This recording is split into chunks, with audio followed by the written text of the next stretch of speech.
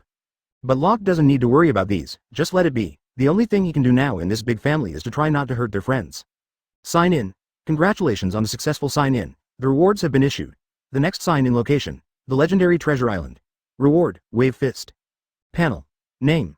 Wolf D. Locke Hockey. None Devil Fruit. None. Talent. Advanced fighting skills. The overall ability is greatly improved in close combat, and various fighting moves can be instinctively used according to the combat situation. Tenacious body.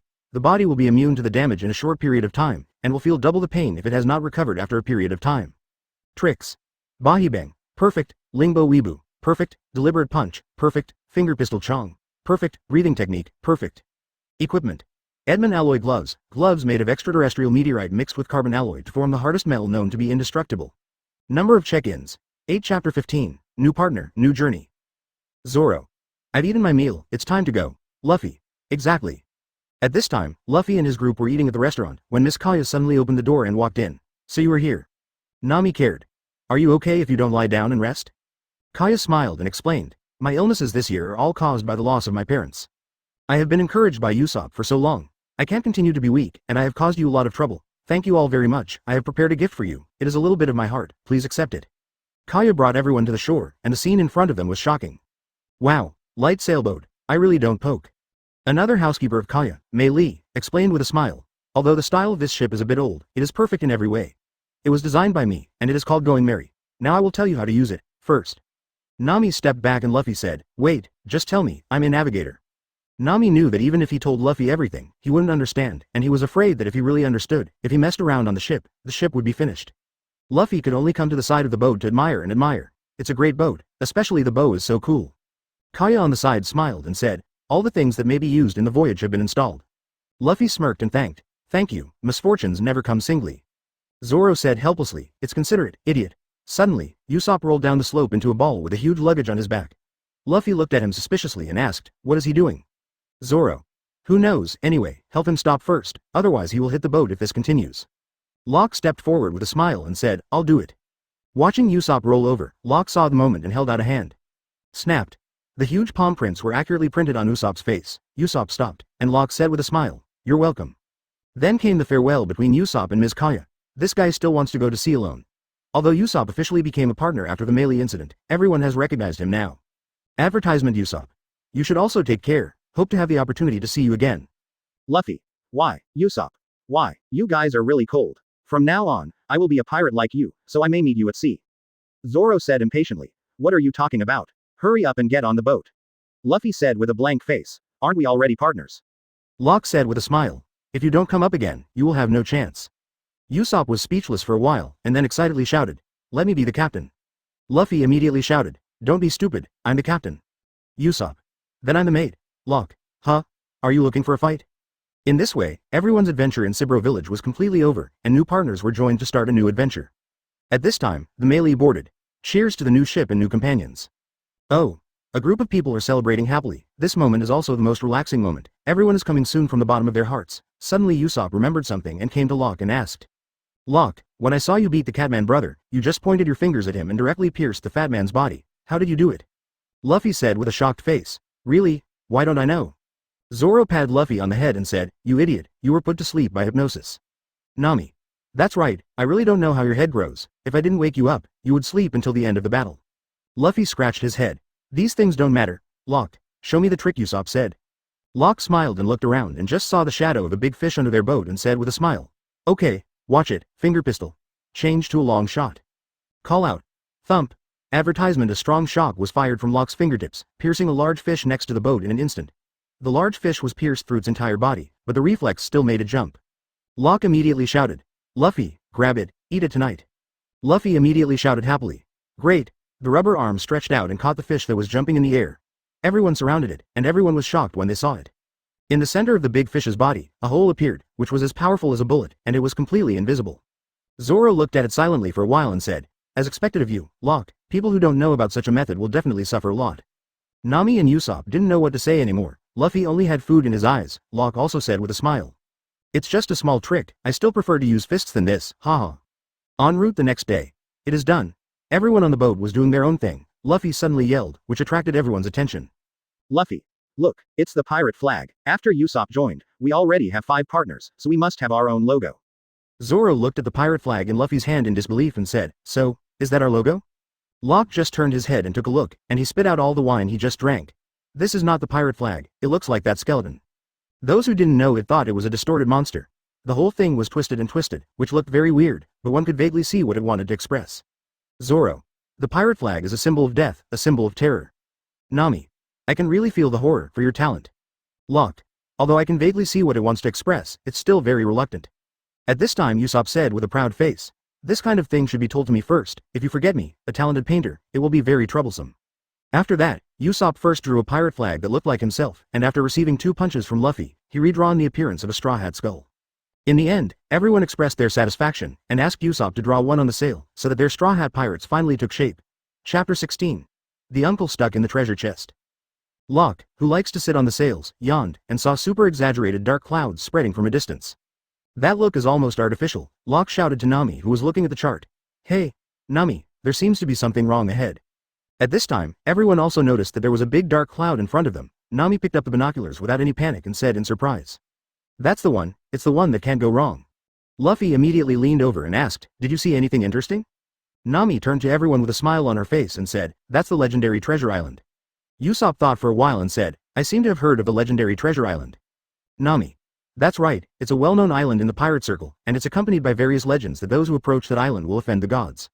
As soon as Nami finished speaking, there was a sudden heavy rain in the sky. Usopp was so frightened that he couldn't stand still, but Luffy shouted happily. Let's go to Treasure Island. A group of people set off for the legendary Treasure Island, and soon all the members went ashore. The first thing Locke did when he first arrived on the island was sign in. Congratulations on the successful sign-in. The rewards have been issued. The next sign-in location, see Restaurant Baroque. Reward, strength increase buff.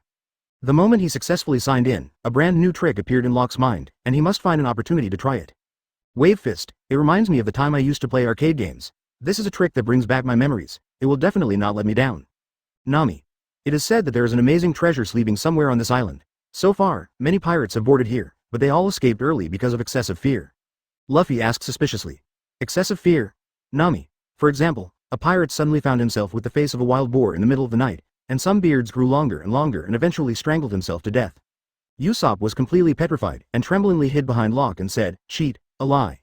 Nami turned around and smiled and said, well, although what I said may be a little exaggerated. At this time Zoro suddenly yawned and said, I'm hungry, I'm going to sleep. Then he randomly found a piece of flat grass and fell asleep instantly after lying down. This is also an enviable ability. Usopp and Nami couldn't help but complain. It's lucky that he can still sleep in such a weird place.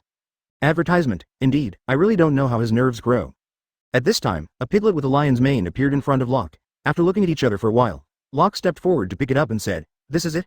A lion pig?" In the next second, the guy opened his bloody mouth and wanted to swallow Locke in one gulp. Locke's eyes changed instantly, he grabbed it and smashed it to the ground. Boom. B****************. You actually want to eat me. At this time, a snake with rabbit ears also appeared in front of Luffy, and then a large number of strange creatures began to appear in front of everyone. What a combination of a chicken and a fox, a bat with a bear head, all kinds of strange creatures. Suddenly a voice appeared from nowhere and said, "Get out!" Luffy immediately shouted, "Who is it?" "This old man is the patron saint of this island. Get out of this island immediately if you want to survive. You are pirates." Luffy. "Yeah. Sure enough, they're pirates. Listen, if you dare to step into the forest again, in an instant, you will be punished by God and be smashed to pieces." Locke shouted with disdain. "What kind of patron saint? Come and try if you want to do it." "What an arrogant guy, it seems that you have already made up your mind, go to hell." The moment the words fell, a large number of traps set out, the sharpened branches, and the stones that had been hanging on the trees, all of which Locke easily avoided. At this time, Locke followed the guy's surprised voice and found him. "Are you here? Do not come." The guy had a gun in his hand, and Locke just ignored it and stepped forward. Boom. The gunshot rang out, and Locke put on his gloves and punched the bullet in the air with super quick reaction. The guy who was hiding after seeing this scene finally couldn't stand it anymore. He ran away, and everyone hurriedly chased after him. He chased all the way to the end of the coast but still didn't see a single figure. Everyone was wondering. Locke came to a treasure chest with grass, and everyone immediately surrounded him. "Nami. What is this?" "Usopp. This is God? Advertisement." Luffy. "Ah." He ran away. The treasure chest grew 2 legs to escape, and then hit a tree and couldn't get up. At this time, everyone gathered around and saw that it was a person. It's just that his whole body was stuck in the treasure chest, only his hands and feet were exposed, and there was a lump of green grass on top of his head. The whole thing was very strange. Afterwards, the person stuck in the treasure chest told his story to everyone. His name was Kamen, and he was also a pirate before. While hunting for treasure on the island with the fleet, he fell into an empty box and has been stuck in the box ever since. There are many strange animals on the island, and Carmen has been living with these rare animals, while guarding the island to frighten outsiders and prevent others from taking his treasure. After learning about his situation, everyone decided to help Carmen go to the highest point to take down the treasure chest that he had guarded for more than 20 years. Everyone was already there by this time. Carmen, then please, Straw Hat Boy. Luffy. Oh, leave it to me, rubber, rocket. Call out. Luffy came to the top of the mountain easily, but after a while Luffy still didn't respond. Nami and Usopp couldn't help calling him. Seeing Luffy appearing in everyone's sight with a treasure chest in his arms, Carmen shouted excitedly. "Have you found it? My treasure? Quick, throw it down." Luffy. "No." Nami and Usopp yelled at Luffy in surprise. "Hey, Luffy, what are you talking about?" "Yes, this is the treasure that Mr. Kaming has guarded for more than 20 years. Only Zoro and Locke looked at Luffy quietly, already understood everything. Locke naturally knew, and Zoro guessed it directly. At this time, Carmen also realized and cried, "Straw Hat Boy, you are such a good person." Both Nami and Usopp were dumbfounded, and Kamen continued. "It's empty, right?" Luffy. "Yeah, everything is empty." At this time, Luffy can say that his emotional intelligence is very high. If anyone knows that the treasures he has guarded for more than 20 years are all empty, he will definitely collapse after hearing this news. Chapter 17. Gentle Cook Sanji. In the end, Luffy used his kindness and sincerity to make Carmen not sad anymore. In the end, Luffy even sent an invitation to Carmen, which completely moved him. "Luffy, are you really going to stay on this island, uncle?" Carmen. "Yes, Straw Hat Boy, although there is no treasure, I still have other things that I want to protect." Locke smiled and said, "It's those exotic beasts." Carmen. "Haha, yes, I have shared joys and sorrows with them for more than 20 years, but I can't just leave them so easily. After knowing that there is no treasure, I feel free for the first time, and I feel that I can live my own life in the future. I actually like staying in the box." Luffy also understood what Carmen meant. "Well, what a pity, uncle is so interesting." Zoro also smiled and said, "Exotic beasts are real partners." Luffy. "But uncle is the biggest exotic beast." Kamen. "What did you say?" Ha ha ha. In this way, the group's adventure in the Rare Beast Island ended, and Carmen took all the rare beasts to bid farewell to Luffy and his group. The dull sailing life started again, on deck. Nami is reading a book on a beach chair, Usopp is cleaning his slingshot, Zoro is sleeping on the upper deck, and Locke made a sandbag himself in the cabin. He practiced facing sandbags every day to enhance his endurance and strength. When Locke was sweating, suddenly there was a sound of shelling outside. Zoro was woken up from his sleep, and Locke also came out of the cabin. Zoro. What are you doing? Luffy. Practice shooting guns, but you can't shoot right. Usopp. Just let me try it if you said it. While adjusting the angle of the cannon, Usopp said. According to the flight distance just now, this is almost the same. Launch. Boom. After accurately hitting the reef in the distance, Luffy exclaimed, "It's amazing. You hit it in one shot. I've decided that you will be a sniper from now on." Advertisement. Usopp. What, am I not the captain? Luffy. The captain is me. Usopp. Then I'm the mate, haha. Locke just came out of the cabin when he heard Usopp's words, and came behind Usopp with a sullen face. Usopp. What did you just say? Usopp exploded in an instant, turned his head with difficulty and saw Locke's terrifying face, and fainted on the spot. Ah. I'm going to die. The life on Luffy's boat is so relaxed and interesting, and then I met Zoro's two younger brothers when he was a bounty hunter on the road. Johnny and Joseph, because he had no knowledge of sailing, Joseph almost died of scurvy. Fortunately, Nami was there, and he just squeezed some limes for him, and he cured the guy. Afterwards, Luffy's goal was the sea chef, and the two provided information about the sea restaurant Baroque, and the group set off for that place. Luffy. Wow, what a big fish. Nami. That's Marine's warship. Usopp. Don't attack us. Zoro. Meet a troublesome guy here. Locke thought in his heart. Will we meet a warship at this time? It might be some small character, I don't remember it. A man with pink hair and striped clothes also came out from the marine side and shouted to Luffy and his group. I've never seen pirate flag before, I'm Lieutenant from Marine Headquarters, Iron Fist Hopperty. Who's the captain? Tell us your name. Luffy stood up and shouted without showing any weakness. I am Luffy. I am the captain. Locke watched the guy's memory recover instantly and said with a sigh of relief. So it's this guy, it's useless to worry about it. Afterwards, this guy named Hobody provoked Joseph and Johnny, and the two angrily swiped the reward orders they wore on their bodies to prove their achievements. Among them was the one Nami hated the most. Just when Nami noticed the reward order, Locke immediately stepped forward and put away all the reward orders in an instant. Then he immediately stuffed it all to the two of them and said, "Put these things away." Nami glanced at Locke thoughtfully. Locke avoided danger urgently, his eyes avoided, and before Hobody left, he actually ordered the warship to sink the Mary. Advertisement. Luffy resisted, but missed with one hand and successfully threw the cannonball into the sea restaurant. Zapu suffered a wave of attacks for no reason.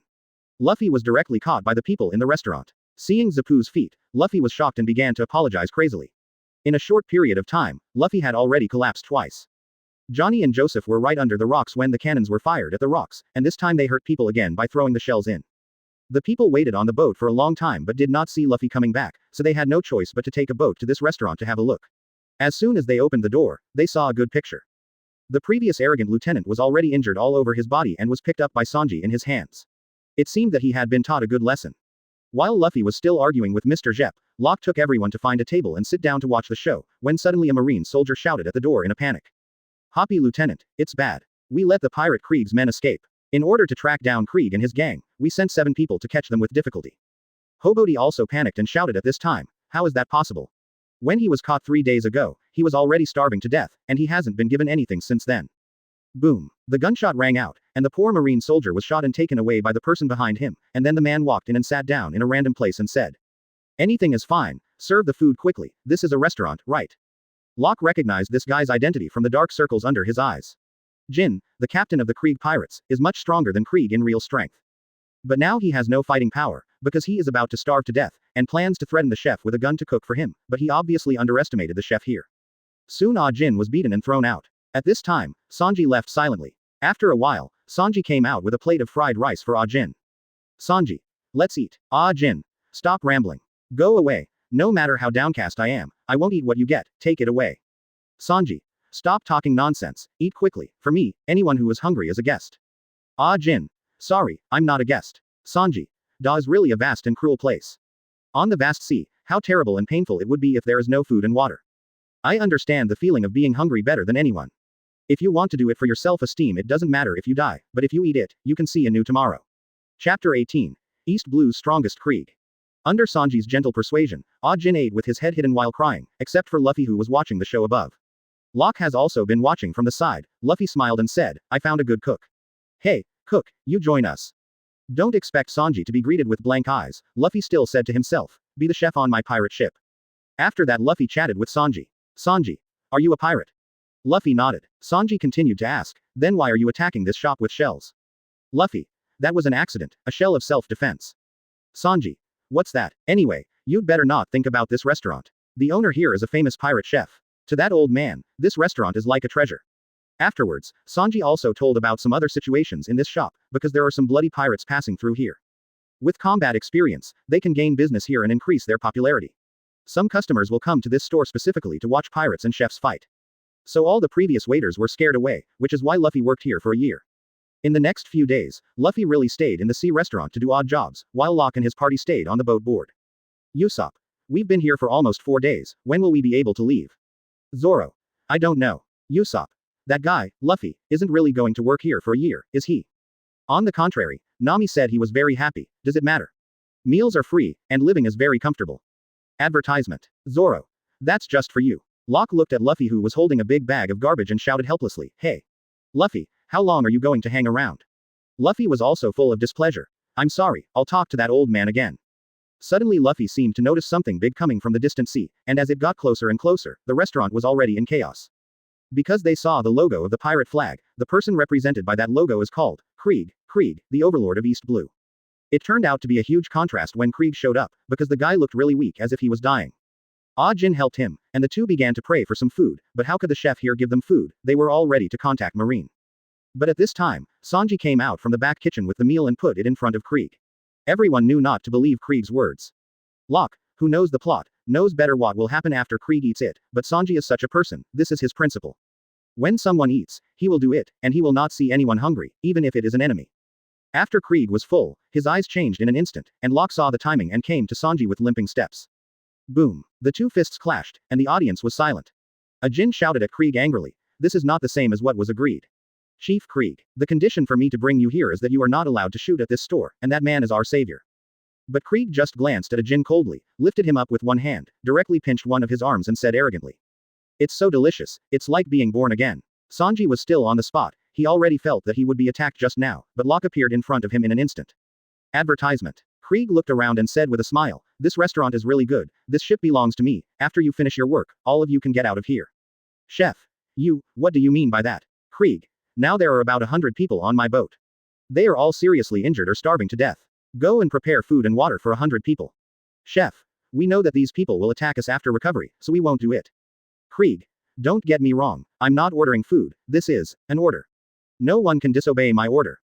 Just when everyone was stunned, Sanji turned and walked towards the kitchen. All the chefs took up their weapons and drove to Sanji's neck. However, Sanji didn't feel nervous at all and said calmly, "If you want to do it, do it. I also know that the other party is a hopeless idiot, but these things don't matter. I don't bother to think about what will happen after he eats it. I may cook, nothing else, and if someone is hungry, feed him, it's as simple as that." One of the burly cooks knocked Sanji down from behind, saying he was wrong this time and that he was going to protect the restaurant himself, pulling a small cannonball firing weapon from a hidden compartment. After attacking Krieg, there was a lot of smoke and dust. Locke has always followed the law of smoke without injury, so it doesn't take much to know that Krieg is fine. And now he is completely angry. "Don't resist me, I am the strongest. Steel arms stronger than anyone, super alloy body harder than anyone, and diamond fists that can destroy everything, all kinds of equipment, a large fleet of 50 ships, and a force of 5,000 men. A man who has never lost a battle so far, I am the man who is most suitable to be called the leader." At this time, Mr. Zapu appeared on the stage, came to Krieg with food for 100 people and said, "There should be 100 people here, take it away." Krieg was dumbfounded when he saw Zapu, because he knew that the man in front of him was the great pirate on the great route, the red-footed Zapu. "Krieg. Red-footed Zapu, look at your feet. I heard that you were in a shipwreck, right? It's really unlucky. The once powerful pirate has become like this. You can return safely from the Great Sea route. In that case, man, you should have the logbook of that year's voyage, and give it to me." Zapu said calmly, "The logbook, that thing is indeed in my hands, but I can't give it to you. The logbook is the pride of me and Zhang Jin's partners, and it is too heavy for you." Krieg. "Then I'll grab it myself. I'll deal with you later, I'll feed my subordinates first, if you want to survive, run away before I come back." Chapter 19. The world's greatest swordsman appears. Boom. There was a huge commotion when the entire restaurant on the sea shook, and everyone went out to check the situation immediately, and it turned out that Krieg's ship was split in two. Everyone in Luffy remembered that Nami, Joseph, Johnny was still on the boat, so they hurried out to look for them, and soon saw Joseph and Johnny in the water. "Luffy, Joseph, Johnny, are you all right? Where's the boat?" The two cried in unison, "I'm sorry. Brothers. Nami, big sister, heads her. She left us with all her treasures and left." Everyone. "What?" Locke leaned aside and said to himself, "Sure enough, you're still gone, Nami, that's fine, it would be perfect to completely redeem you from Arlong's hands. But at this time, something more worthy of attention has appeared, a strange boat with a cross on its back, and two burning candles erected on both sides. Sitting on the boat was a man with cross-legged legs. Zoro couldn't restrain his whole body trembling when he saw him. The world's #1 swordsman, Hawkeye Mahawk. Zoro saw that he was about to go directly, and Locke suddenly stopped him. "Hey, Zoro." Zoro turned to look at Locke, looked at each other for a while and Locke continued, "Don't die. Zoro smiled and came to Hawkeye. I have never seen such a soft sword. Hawkeye. A sword with only strength has no strength. Zoro. As this ship also cut with this sword. Hawkeye. Exactly. Zoro. I see, she is indeed the strongest. I went to sea to meet you. Hawkeye. What is the target? Zoro put on a hood and said, the strongest. Hawkeye. That's stupid. Zoro. You are free, come and compete with me. ... Afterwards, the battle between the two broke out, but it was crushed on one side. Hawkeye only used a small knife in the cross on his neck. Zoro was already tortured to the point of death, and Zoro resolutely chose to go head on in the face of the next attack. Advertisement. Bark. Laughing straight into Zoro's body. Hawkeye. Do you want to be pierced through the heart like this? Why don't you retreat? Zoro. I don't know, even I don't know, I just feel that even if I take a step back here, the most important vows and agreements so far will all disappear, and I will never be able to return here. Hawkeye. Yes, this is called defeat. Zoro. Hee, then I can't quit. Hawkeye. Will you not retreat even if you die? Zoro. Better dead. At this time, Hawkeye's heart has recognized Zoro's strong heart. Hawkeye put away his small knife and asked, boy, report your name. Zoro also put on his strongest move and said, Nanoroya Zoro. Hawkeye. I will remember it, the long-lost powerhouse, then. Hawkeye pulled out the black knife Yi from his back after saying this. In order to show the etiquette of being a swordsman, I will use the world's strongest black sword to kill you in the sea. Zoro. That's really grateful. 3 swords technique 3000 worlds. Bark. After one move, Zoro's 2 knives except Hezi Yiwendao were all broken, and the winner was already divided. Zoro put away his last knife and turned to face Hawkeye with open arms. Hawkeye was still a little puzzled. Zoro said directly, the scars on the back are the shame of a swordsman. Hawkeye smiled. Amazing. Bark. With this sword strike, Zoro lost half of his life and fell straight into the sea, but Hawkeye had already kept his hand, so Zoro was still alive. Zoro. Luffy was angry and attacked Hawkeye, but it was useless. Hawkeye also said that Zoro was not dead. Johnny and Joseph fished Zoro up, and Hawkeye said to the dying Zoro, it's too early for you to want to die, I am Mahawk. See yourself and the world clearly, become stronger, whatever for many years in the past, I will wait for you in this strongest position, surpass this sword. Surpass me. Roronoa Zoro. After speaking, Hawkeye turned to look at Luffy and asked, boy, what is your goal? Advertisement. Luffy. One Piece. Hawkeye smiled again. That's a harder road than surpassing me. Luffy. I don't care, I'm going to be it anyway. Slightly. The next thing is Zoro's oath after waking up. Luffy, can you hear me? I'm making you worry. If I can't become the world's #1 swordsman, you will definitely be troubled. Cough. I won't lose again. I'm beating him. Before I become a great swordsman, I will never lose again. Do you have any objections, One Piece? Luffy. Hey, no. Hawkeye turned around with a smile and was about to leave. What a good team, I hope to see you again. Hey, Hawkeye. Don't rush away. All eyes turned to the man who spoke, and he was indeed Locke, and Locke couldn't help but look at it. His current strength is definitely the strongest existence in the Straw Hats, so that the powerful enemy Creed who should have been dealt with can no longer satisfy him in Locke's eyes. In order to get rid of his floating thoughts as soon as possible, Locke decided, isn't he the #1 swordsman in the world, and his goal is to be the strongest in the world. Locke jumped in front of Hawkeye and said with a smile, although you taught my partner a lesson, I am very grateful to you, but I want to ask you to get back some of his injuries. Hawkeye sized Locke up and said, you don't look like a reckless idiot, why do you want to challenge me? Locke appeared with adamant alloy gloves in both hands. The reason, it's very simple, my goal is the strongest in the world. Hawkeye smiled again.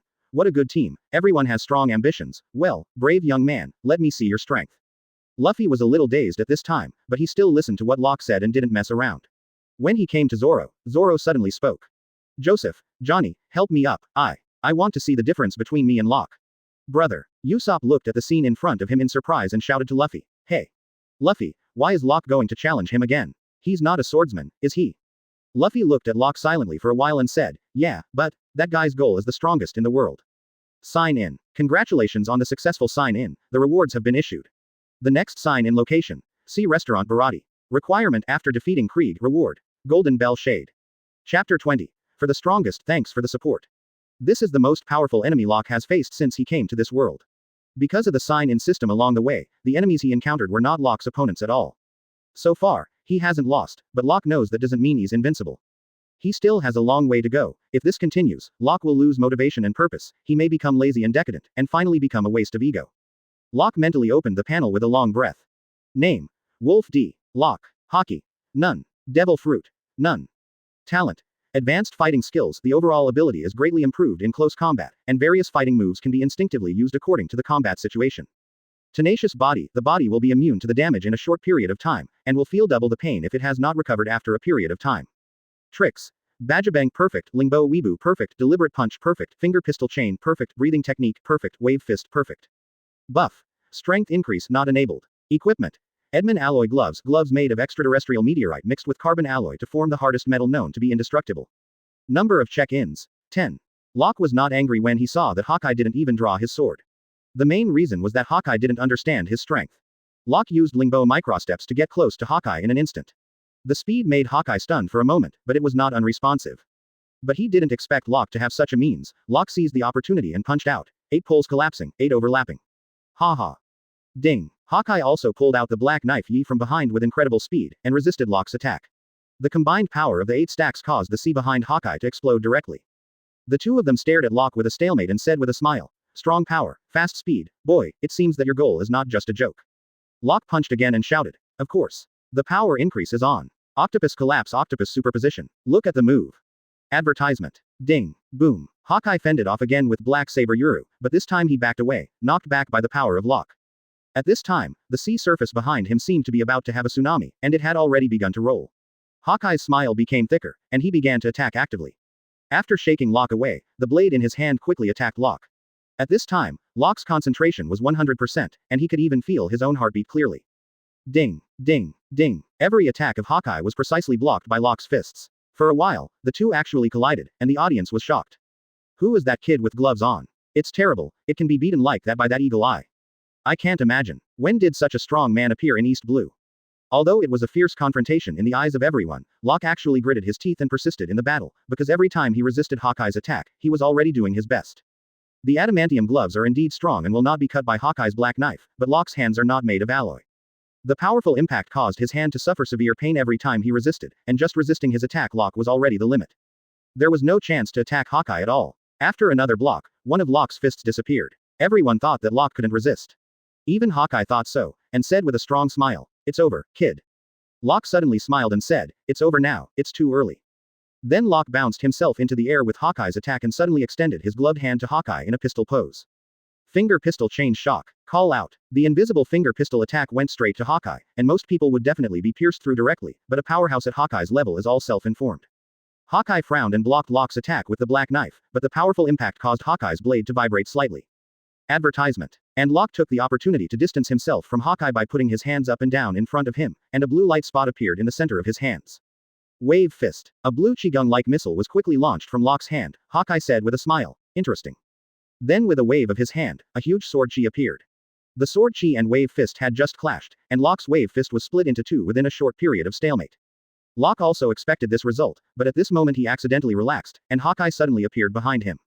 Locke used Lingbo Weibo to avoid Hawkeye's attack, but it was too late, and Hawkeye slashed directly to Locke's back. Locke is not a swordsman, so it has nothing to do with him that the scar on his back is a shame or something. Locke gritted his teeth and turned around, and the adamantium alloy gloves in both hands appeared again. At the beginning, he desperately confronted Hawkeye head-on, and didn't plan to resist Hawkeye's attack anymore, just hitting like crazy. But Hawkeye became much calmer in the face of this scene, and while resisting Locke's attack, the blood on Locke's body began to splatter everywhere. The scene became terrifying for a while. Luffy gritted his teeth and watched the scene in front of him, worried for Locke. Zoro stared at the battle between the two without blinking. After a while, Locke was covered with scars, and the blood had completely stained his whole body. Hawkeye suddenly said with a smile, "It's really over." Seeing that Locke was already powerless to resist, his movements became sluggish, but after Hawkeye finished speaking, Locke stood up abruptly. Golden arrogance appeared all over his body. Both Zoro and Luffy knew that this was Locke's strongest move, and Hawkeye temporarily stopped his hands when he saw Locke's appearance, and looked at him from the opposite side. The golden arrogance all over Locke's body was surging crazily. These were the strength accumulated for him based on Locke's injuries. Locke said, "Hawkeye Mahawk, you are really strong. But as I said, I am here to pay for my companions. Wouldn't it be a shame if I didn't hurt you in one shot? This is my strongest attack. Do you dare to take it? Mahawk." Facing Locke's provocation, how could Hawkeye be timid, holding the black knife tightly in both hands and posing with a smile? That depends on whether you can do it. Come on. Locke took a long breath and the golden flames all over his body began to become irritable. His whole body turned golden, and his right fist began to charge backwards. Deliberately punch. Chapter 21. A Jin who values friendship. The golden dragon also rushed out when Locke punched. Such terrifying power made Hawkeye feel the threat of death. Boom. With the end of the sound resounding through the sky, everything in front of Locke disappeared, even a huge hole appeared in the sea in front of him. Locke collapsed powerlessly on the ground and panted, "Ha ha ha ha, I won, you dare not take it." Hawkeye looked at the black hole-like ocean in front of Locke and thought, if I hadn't dodged just now, I might be dead by now. Hawkeye looked at Locke on the ground and said, say your full name, boy. Locke. Wolf D. Locke. Hawkeye. I lost. I couldn't resist your attack. You won this competition. I believe you will become one of the strongest in the sea in a short time. When I meet you, I will do my best, go all out, and I will win it back next time. No one believed what they saw, because it was beyond their worldview, starting with Locke's terrifying ultimate punch. The piece of Krieg's shipwreck on the surface of the sea has all disappeared, and even the piece of seawater on the surface of the sea has disappeared directly. How terrifying is the power of this punch? They couldn't describe it in words when they saw it. After that, Hawkeye said that he couldn't handle Locke's punch, and admitted defeat, admitting that he lost to Locke. Anyone with a brain could tell that Hawkeye wasn't really pulling out all the stops, but the lip service was enough to make Locke famous in the seas. After this quiet atmosphere lasted for a while, the empty sea water on the sea surface gradually recovered and was filled by the surrounding sea water. That's when the astonished crowd starts to roar like crazy, but Locke can't pay attention to it at the moment, he just knows that this stop will help him a lot. After Hawkeye left, Krieg came out of shock and yelled, everyone. Kill that guy before he's badly injured. Krieg was scared, seeing Locke's strength and talent, he couldn't imagine what a powerful monster he would become if he continued to grow. But at this moment, Krieg's crew members were already frightened. How could anyone dare to attack Locke? Luffy, who had also endured for a long time, was instantly furious when he heard Krieg's words. You be asterisk asterisk asterisk asterisk asterisk D. What are you trying to do to my partner? Usopp also came back to his senses, and suddenly remembered the melee, but he couldn't see the melee when he looked around, and immediately shouted to Luffy. Advertisement. Hey, Luffy, Nami and Mary are out of sight. Luffy took a look at the seriously injured Locke and immediately grabbed Locke and brought him to Sanji and the others, then shouted at Usopp. Usopp, go, Nami's on you. Usopp.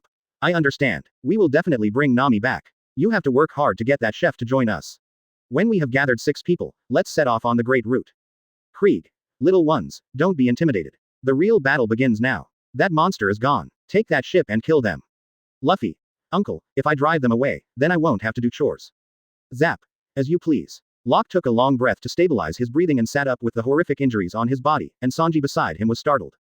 Hey, lie down quickly. If you continue to move around with such an injury, you will die. Locke.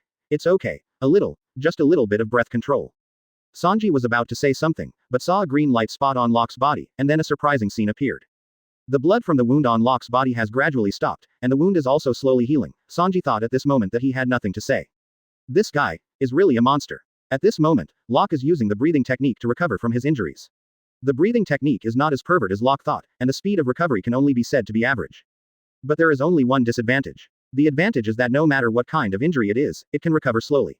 Locke opened his eyes and saw that Luffy had already started fighting with Krieg. It looked like he couldn't make it in time to intervene, but that was fine. This guy Locke didn't bother to deal with him, and Luffy could definitely blow him up. The battle had already broken out, and in the middle of it, a self-proclaimed invincible Baroque climbed up from the sea, and his whole body was on fire because of bleeding. Sanji and this guy were fighting, but at this moment a third person appeared, and Father Zapu was knocked down with a gun to his head. This person is Ajin, and Bala saw that Ajin was holding the hostage, so he began to attack Sanji recklessly, but Sanji couldn't fight back. Advertisement. Luffy was completely angry at this time, and an angry blow directly shattered a large platform of the FN extending from Baroque.